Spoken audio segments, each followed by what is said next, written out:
So I've been up in Auckland today, and I've been making a video about this building here. Just a little bit about it. This photo was obviously taken around about 1940, and as you can see, it's looking pretty run down and dilapidated. So they say they built this in 1912 at a cost of $66,000.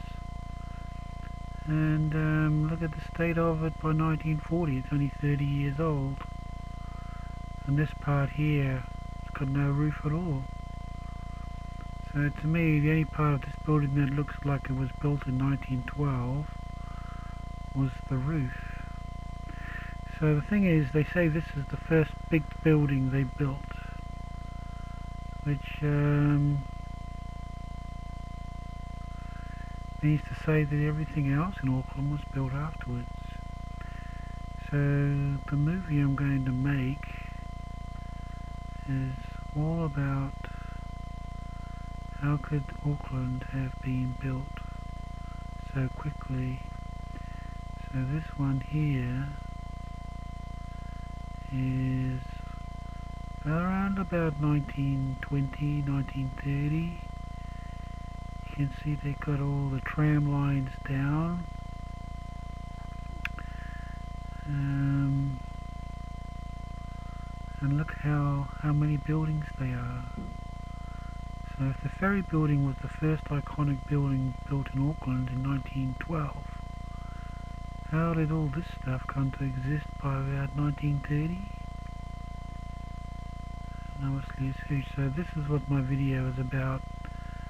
And as you watch the video, you'll be able to compare what Auckland looks like today compared to what it looked like back in 1920s, 1930s.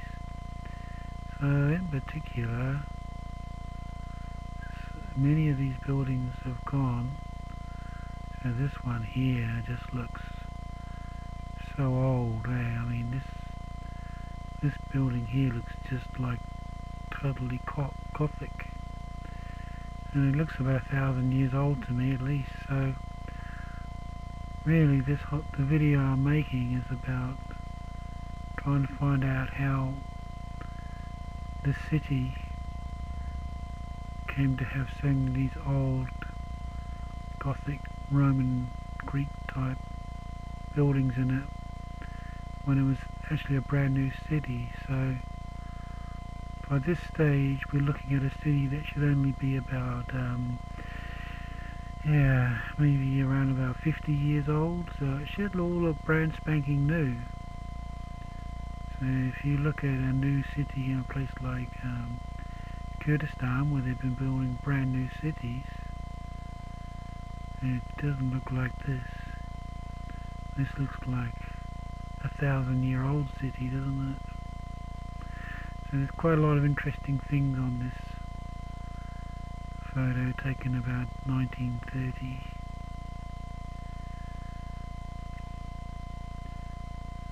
See all the fashion they're wearing.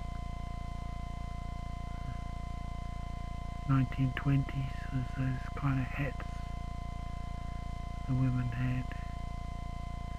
So this building on the corner here is gone. And that building down there, which looks really old, that's all gone. And most of this stuff is gone. So between 1860 and 1930, all this stuff got built, as well as putting down all the tram lines, electricity, sewers, water, and this was all done by a very, very cash-strapped colony. There was never a lot of money around in New Zealand. It wasn't a wealthy place. So I hope you enjoy the videos that I've made, and please subscribe if you want to give me some support or make a comment. If you want to enlighten me on what I'm saying that's wrong, then please feel free to, but no abuse, thank you, because we're all here just to learn. So I'm going to get into the video now, and I hope you enjoyed it. It's quite a long one. I think it's pretty cool. And one of the things I found in this video is one of the buildings has a fash on it. So stay tuned for that one. See if I can find the fash.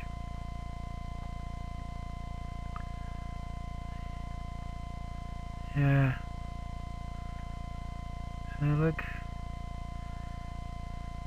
this is for Martin of Flat Earth British. He's been going on a lot about fashes he's been finding in antiquity.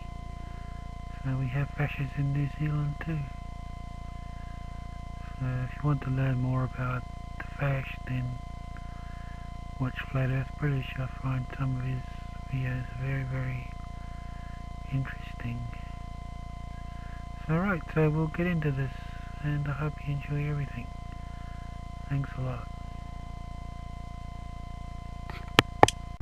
So I'm not sure when this building was built. This is the railway building. Once again, Greco-Roman, Masonic. Obviously a bit nicer than the ferry building.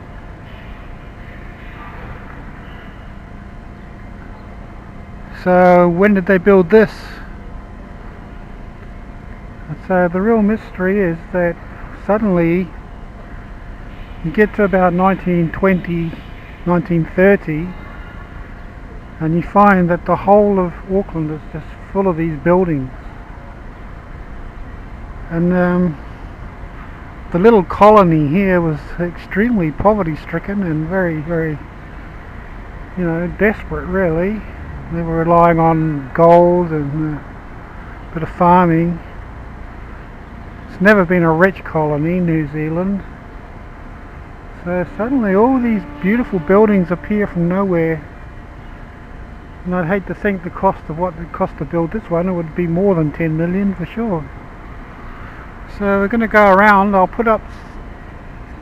insert into these videos pictures of when these buildings were first built, but when I've googled it I haven't found any construction pictures of any of these buildings. It's almost like a city just arose out of nothing. So my theory is that these buildings were not actually built by the British colonists. So this could be quite interesting. So we're going to study lots of historical photos and make a little movie about them. And we're going to walk around the town and just see what's been built and when it was built. But obviously this is pre-Second World War, at least pre-First World War. So somehow they must have built this and that within a space of a few years, and all these other ones up here, but we're going to have a look at the moment. So it's going to be quite interesting, this little video clip. So this is another Roman Greek style building. These buildings go all the way back into antiquity. You can find them way back 2,000 years ago in Europe and Rome, So this had to be built about the same time period, before World War I. And this one as well. So this is a lot of buildings, and when I put the photos up you'll be able to compare these with what they were when they were first built. And they look very, very old in 1920, which actually doesn't really add up because they should have been brand new. So I have a beautiful photo of Queen Street from 1920s. This whole city is full of trams and wires everywhere, which I think was done by the British, but building all these buildings, I don't really think so. Of course we're only looking now at the ones that are still left. A lot of them are gone. So another one here, look, I mean, just remember those dates, 1912, 1920. All these buildings were built.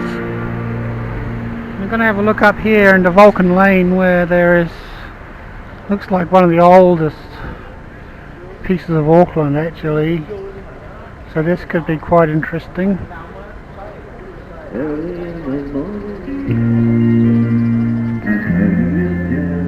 Sounds quite good.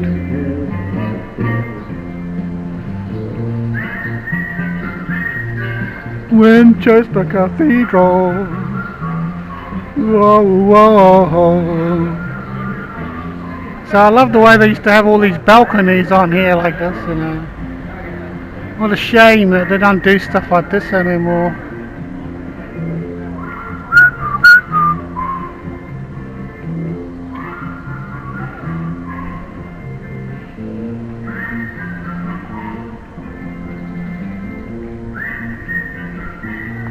Sorry.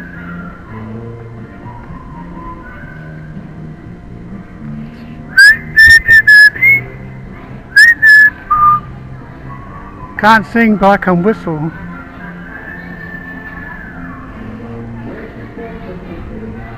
This one's sort of lopsided, eh? This must be so old. Honestly. And the other thing is there's no dates on them. So all the other buildings I've seen, the British building from early 1900s, they always put the date on them. Oh my gosh, look what I've seen.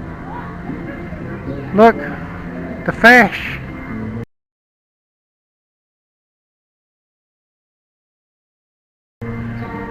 I've never known that was up there before. So this is for you, Martin, in Wales, the Flat Earth British. There's a fash up there, look. Won't you just love that? So if you don't know about the fash, you're going to need to start looking at Flat Earth British and listen to Martin a bit, and he'll tell you all about what the fash is, okay? The name fascist comes from fash, and a ruler would always have a fash, sort of a super weapon of some sort. So I'll have to take a few photos of these. So all this stuff built in 10 years, eh? Quite amazing.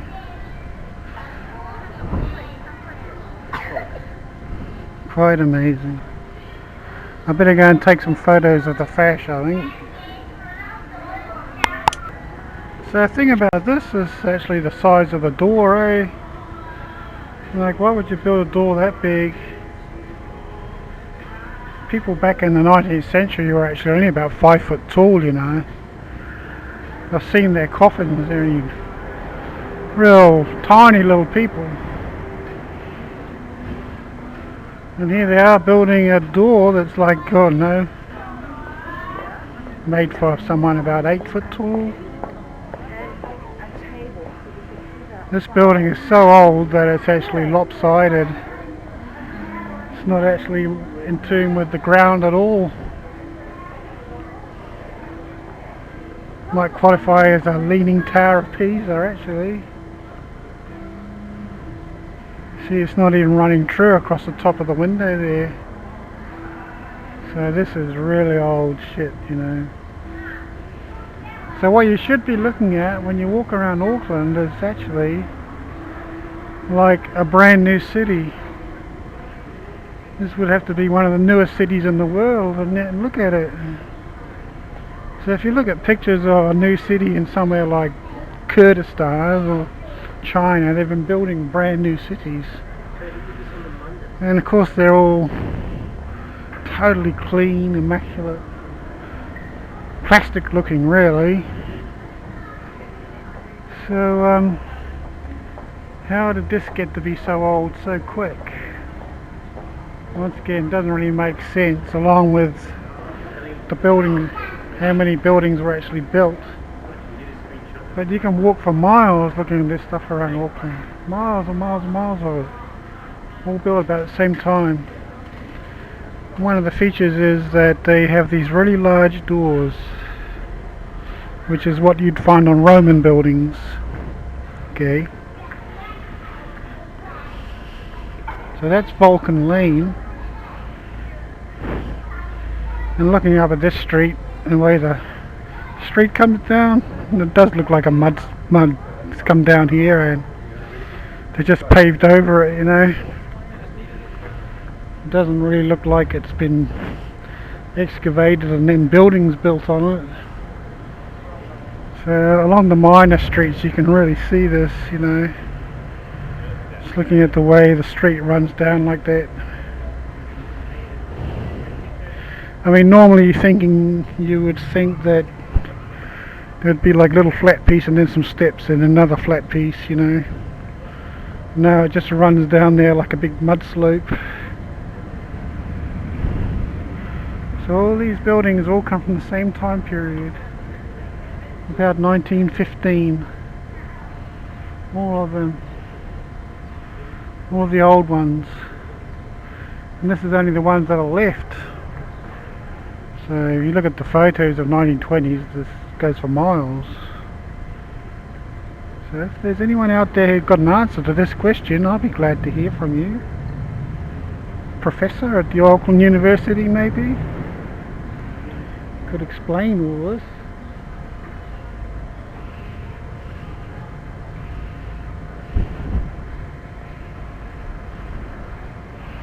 Right the way down here. So it looks like the buildings were here before the mud anyway. Just the way the windows come right down to the ground.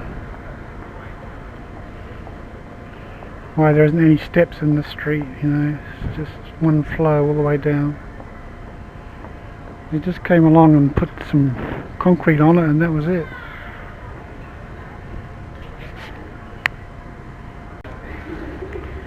So once again there's these big Roman arches which I've seen on Roman buildings.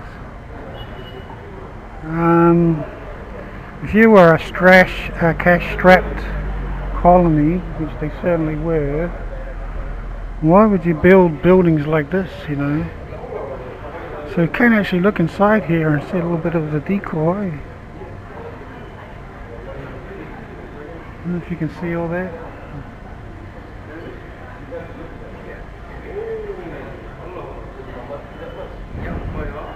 Like the first story of this building is like about, I don't know, 15 feet high.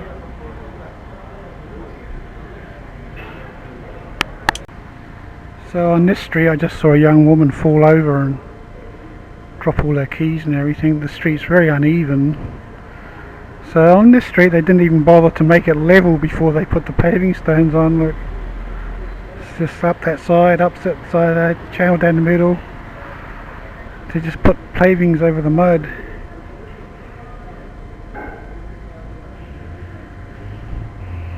Once again, no steps, just pure mud flow down the hill. Windows built right down low. And this building actually goes below the street level. Let's have a little looky here. Interesting little symbols up there.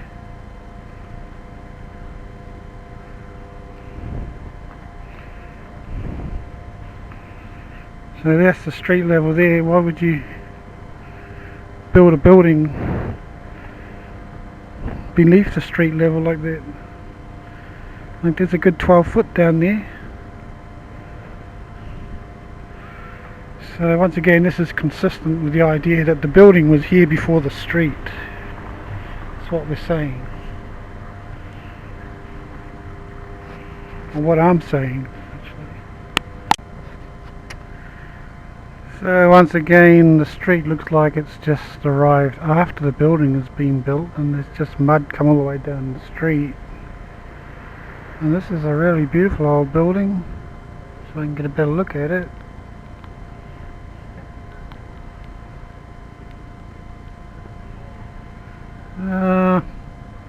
Some nice little castles on there. Little squares up the top. Pillars. And the bottom looks like it's built out of granite. So this is a similar problem that you'll find in places like Sydney and Melbourne, that you find there's buildings there that are built out of solid granite, you know. And how did they do all that when they were just a colony? The colony's so poor they couldn't even afford to put a lighthouse on Manukau Heads. In 1860 the HMS Orpheus went aground on the Manukau Bar and everyone died a terrible death. Queen Victoria's government was too stingy to put a signal station on the hill. So once again, really old. Huge doorway, sonic symbols everywhere, all the way down here.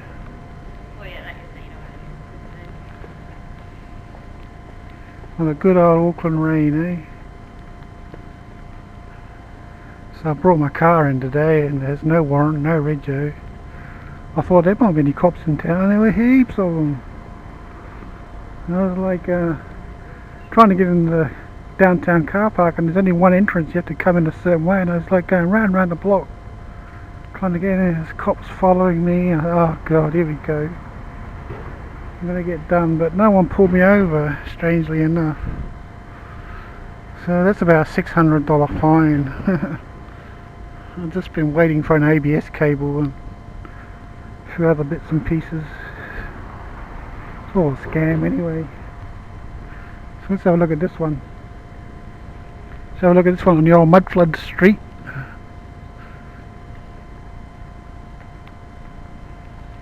Ah, look at the big doors. That's one door there.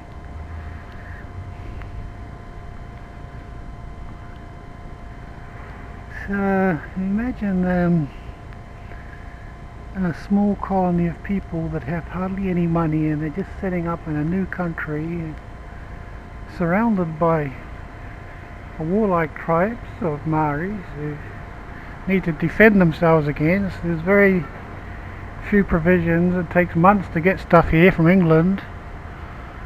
You need a huge labour force to dig all the stone out of the quarries, and then you've got to get it here, and there's only horses, there's no roads.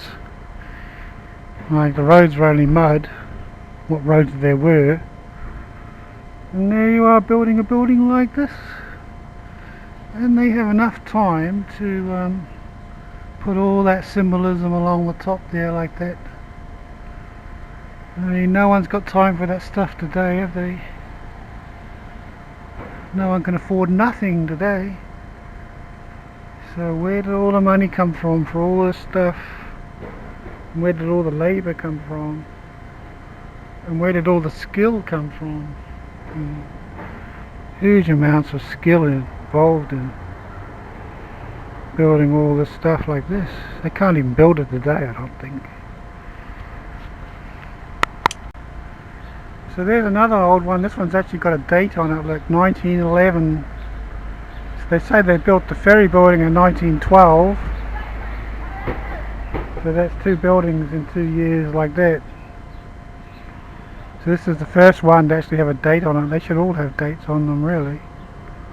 It's kind of like the traditional thing. So they must have knocked them all off.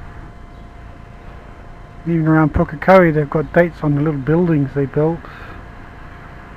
So once again, the windows are huge. And once again, symbolism which costs a lot of money to do, a lot of expense, is everywhere, as if there was no limit to the money they had. Which could not possibly be true, eh? The way this street looks like another mud flow, doesn't it? The way it just flows down there like that. All the way down the bottom here, and then down that little road there. So I think maybe it's time to go and have a little bit of lunch and rest my feet for a while. I've done quite a lot of work this morning.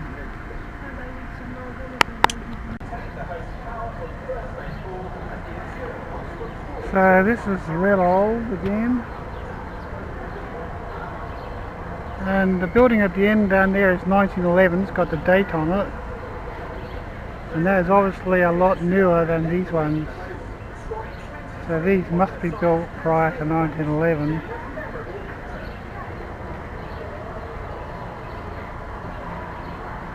It's a miracle it's still standing.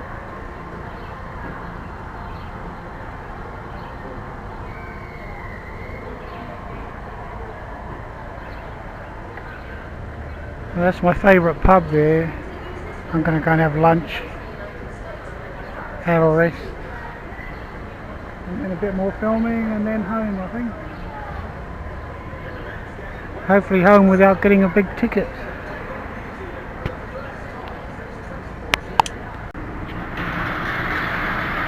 So this would be typical of what the British were building around about 1910, I would think. Real rough old shit.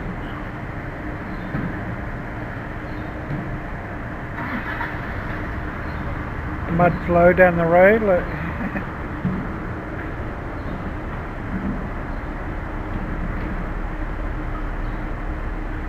It doesn't really explain the building at the end here.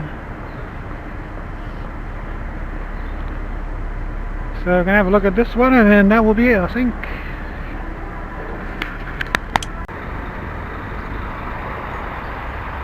So these buildings are custom streets. Are supposed to have been built after the ferry building, but they look much older to me. This one on the top here has the little balls with the spikes on, and from what I'm hearing, it's all about wave technology. So the whole buildings originally were built with the idea of harnessing energy, and so maybe they lost the technology, but they kept on building the buildings. So it does actually look to me like the whole thing is designed for the purpose of energy. That's why they spent so much time on them. But once again, you know, oh, don't block me out, man. But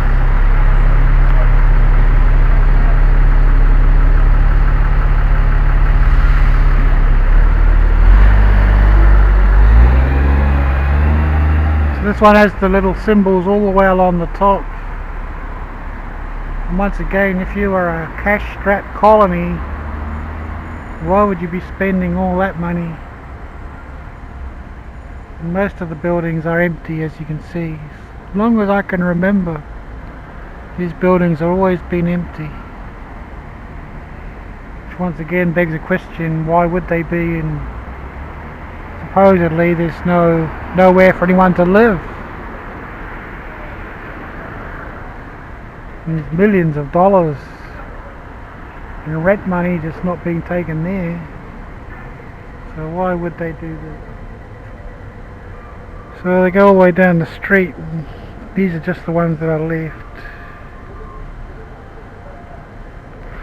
So it'd be nice just to go to the library and get a book which was full of pictures of all these buildings being built and who built them, you know. But there is no such thing, I don't think. I've googled it and I haven't found one single picture on Google of any of these buildings being built. So that's quite strange.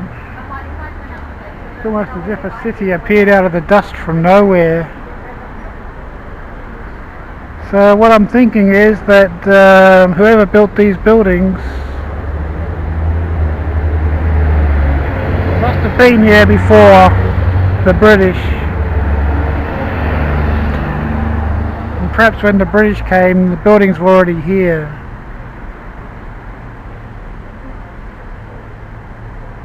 Can't really understand any other way that there could be so many of them and built so elaborately. And perhaps they were very derelict, and the British came along and put new roofs on them and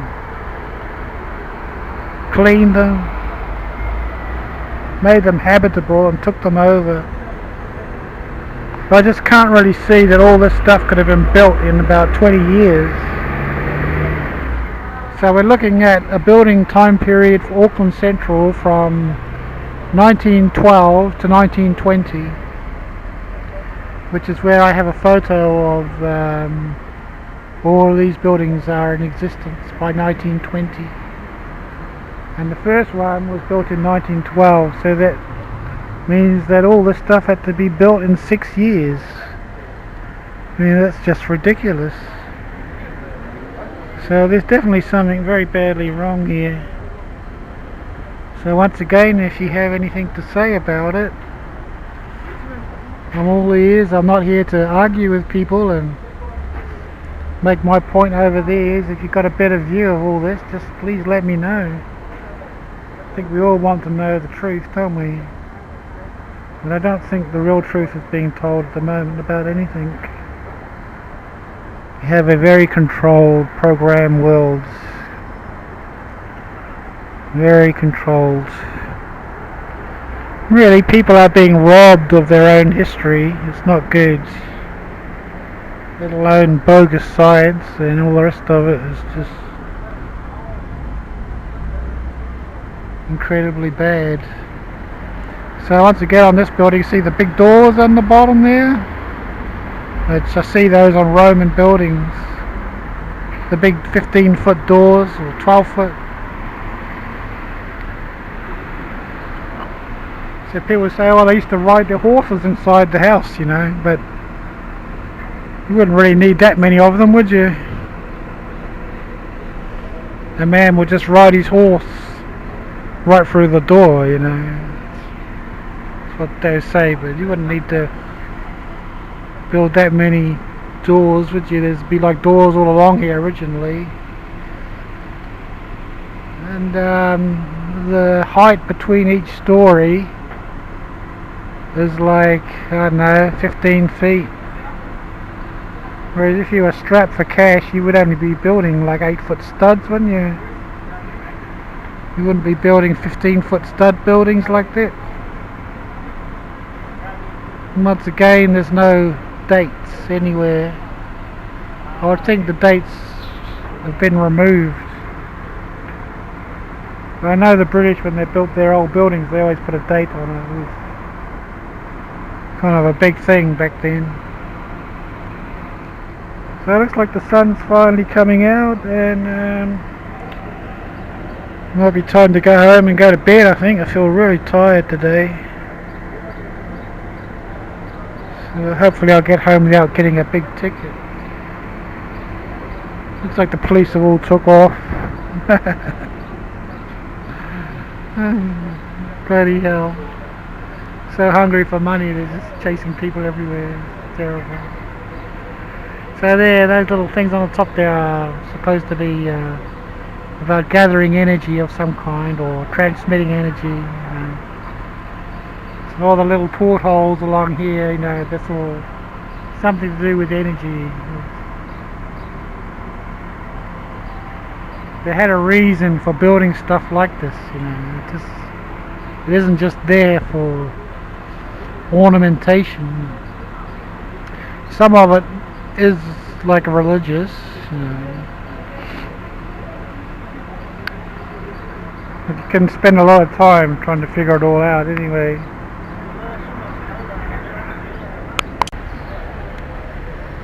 Yeah, so this will be the last building.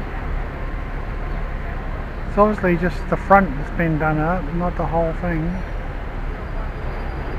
I love that, whatever that is up the top there.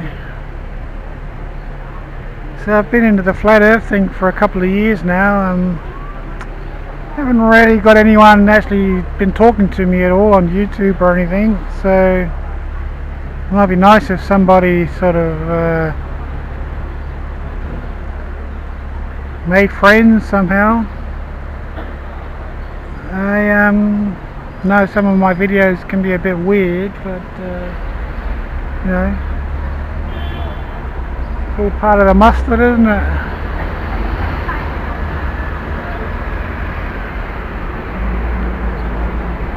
So I guess we're lucky to have any old buildings left at all.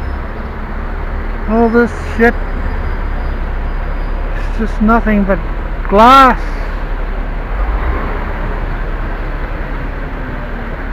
When you walk around here for a few hours, it just sucks all the energy out of you.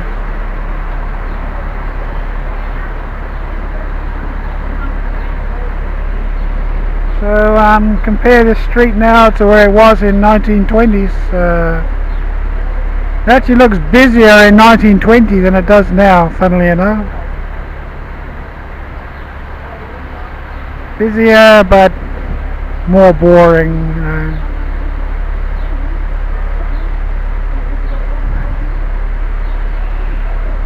Look at all the people queuing up for Gucci. So for some reason all the Chinese people love this store. They're obviously into their fashion. They have plenty of money. A lot more money than the Kiwis have.